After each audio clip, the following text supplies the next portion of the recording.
Yeah ఈరోజు రాత్రి కామారెడ్డి పట్టణంలో గంజి మార్కెట్లో ఈ షాపింగ్ కాంప్లెక్స్ నిర్మాణంలో ఉన్నటువంటి స్థలంలో నిత్యము ఇక్కడ కొంతమంది బెగ్గర్స్ లేకపోతే ఆర్ఫాన్స్ కొంతమంది ఇక్కడ పడుకుంటుంటారు.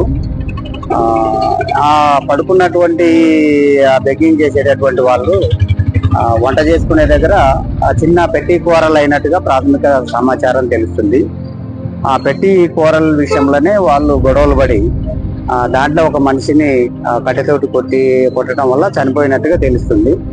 సో అది చనిపోయిన మనిషి ప్రాథమికంగా మనం విచారణ చేస్తున్నాం. ఆయన ఎవరు, ఎక్కడి నుంచి వచ్చాడు ఇక్కడికి అనేది విచారణ చేస్తాం. తర్వాత కూరలు జరిగినప్పుడు కొంతమంది చూసిన వ్యక్తులు కూడా ఉన్నారు, సైడ్ బెగ్గర్స్ కూడా ఉన్నారు. సో అదంతా విచారణ చేస్తాము. అది మనం దానికి బాధ్యులైనటువంటి వ్యక్తులు ఎవరున్నారో వాళ్ళని త్వరలోనే పట్టుకొని దాని ప్రొసీజర్ ఏముందో అరెస్ట్ చేసి పంపించేస్తాం. Thank you.